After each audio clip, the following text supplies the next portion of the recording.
Hey everyone, Wolf Lord Rho here.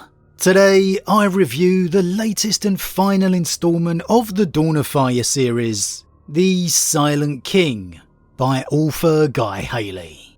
As always with reviews, I will be discussing themes and narratives of the story, but avoiding anything I deem a major story spoiler. And for this review, I actually listened to the audio version as well as reading the paperback as well at times. But as usual, let's begin by checking out the synopsis off the back of the book. The first phase of the Indomitus Crusade is drawing to a close. Vast swathes of Imperium Sanctus are back under tentative Imperial control. Still, the Primarch Roboute Guilliman faces wars on every front.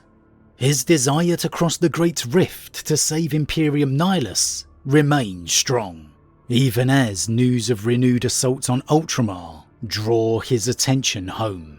Yet it is to the galactic south that the Avenging Sun must go, taking a large part of the crusade with him, for the menace of the Necrons is gathering strength. Battlefleet Calades, dispatched into the dangerous null space of the Pariah Nexus some years before, is feared lost. A greater unity is being forged between the Necron dynasties, and with it come whispers of a power from the ancient past returned to rule them all. Whispers of the Silent King. Okay, so this book is one I've been looking forward to since it was announced earlier in the year. Not simply because of the tantalising prospect of Guilliman going up against the Silent King, but also because we're reaching the end of the Dawn of Fire series as well. It's been a good series, no doubt, but I'm really eager to get back to Guilliman's current activities. Him finally learning of El Johnson and crossing the rift. And I do think the series has lost a little something after its very strong start. However, the premise here, as the synopsis covered, is Guilliman moving away from the long war against Chaos to confront the arising problem of the Necrons and the Pariah Nexus. And I'm really pleased to say this is a return to form. The types of event and detail you want to see filled in for the Indomitus Crusade.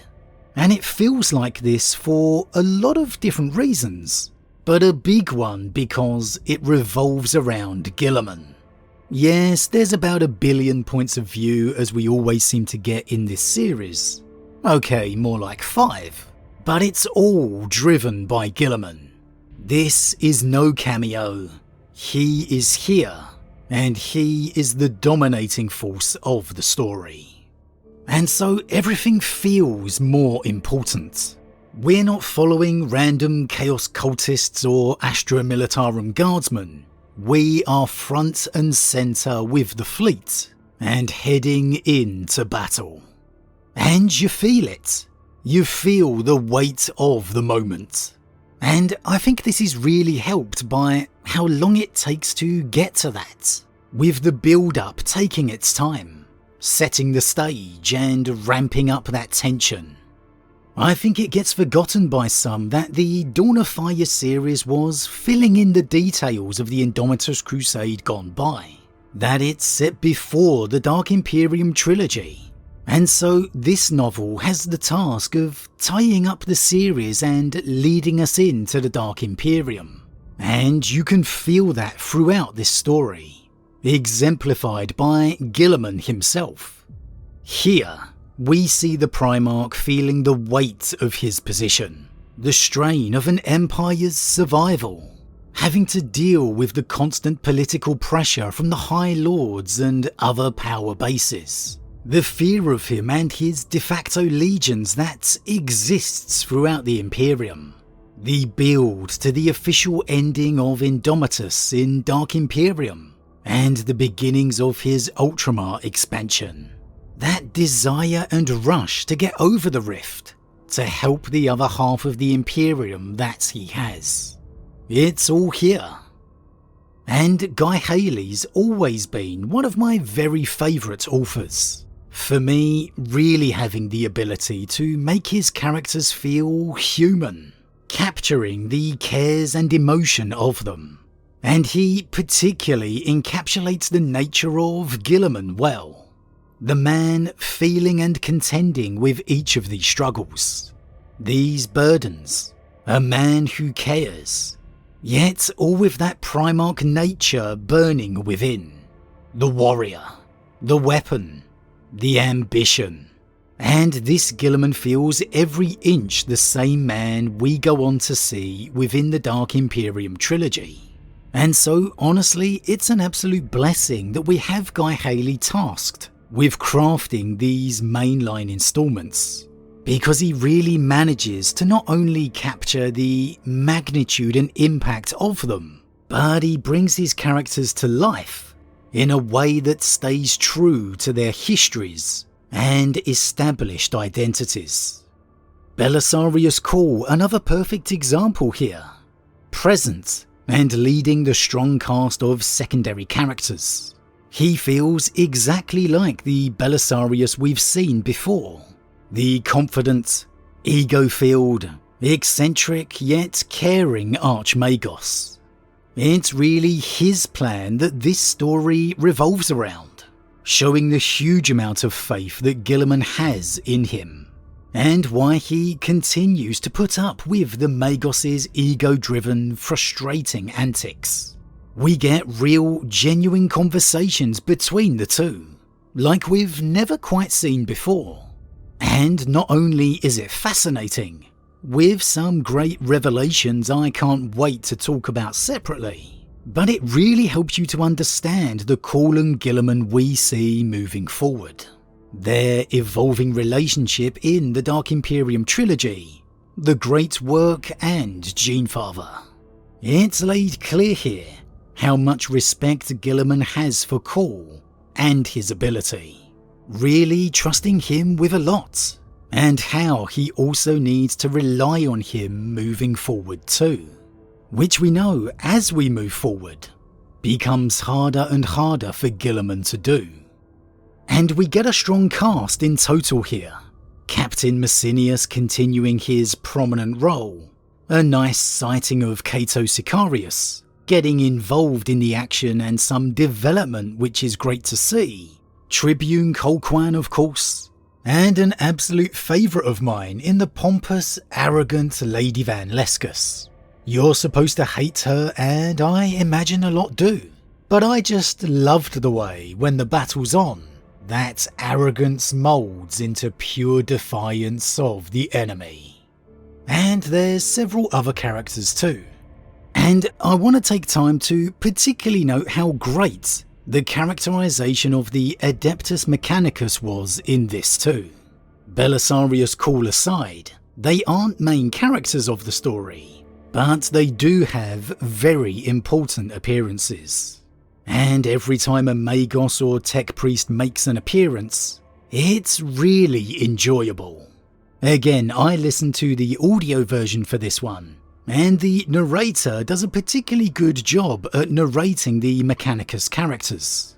And so not only are they interesting, self-absorbed, overconfident, even comical characters at times, but there's also some big reveals in regards to the Mechanicus too, playing a huge role in the story, without being the main focus.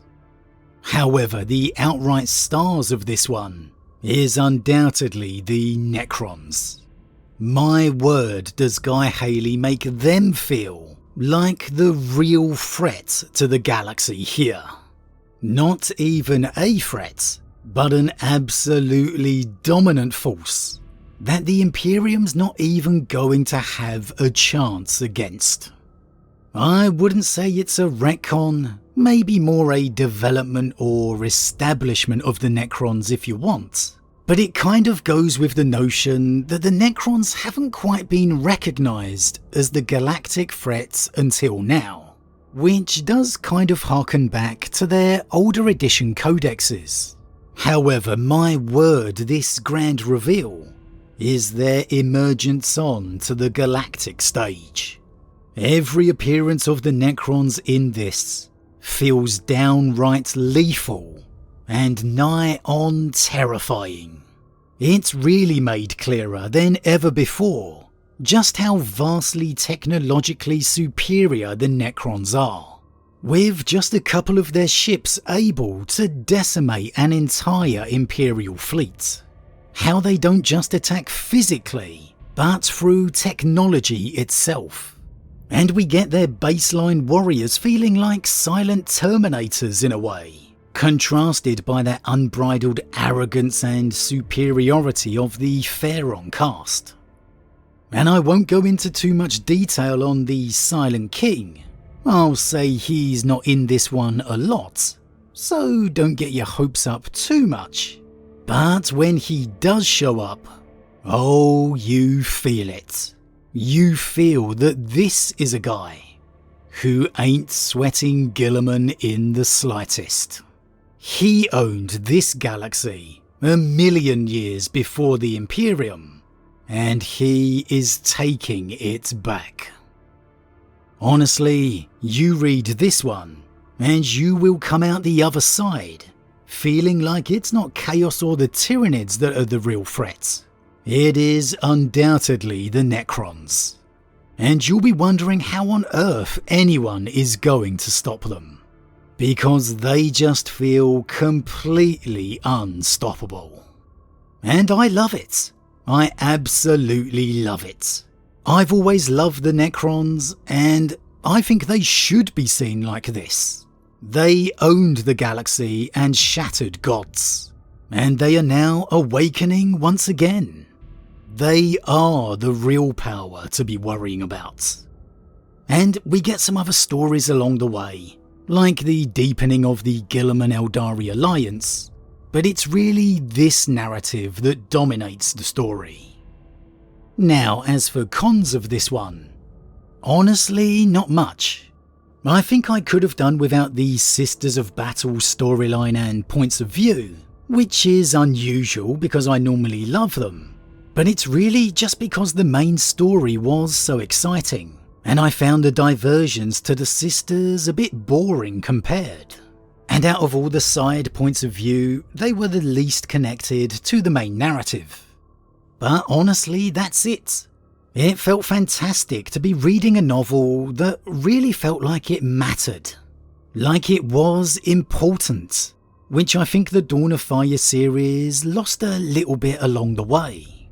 It's got the characters we want to see, gives us a bunch of teases and reveals, and yet moves and blends it into the Dark Imperium trilogy seamlessly.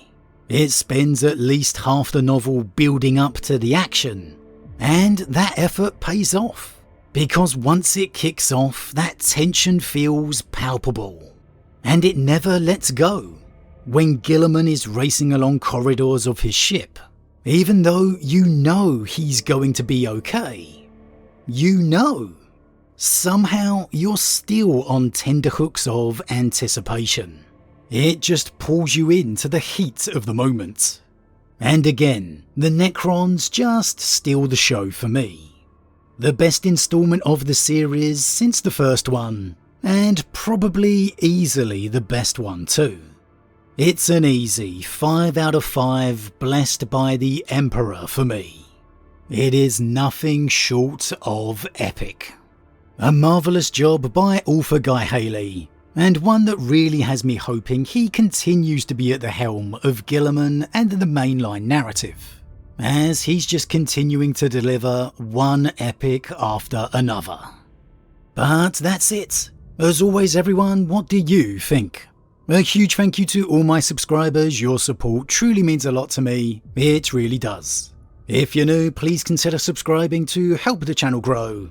And if you enjoyed this particular vid, then why not drop a like on it too. But with that said, I am off, and I'll see you all again real soon.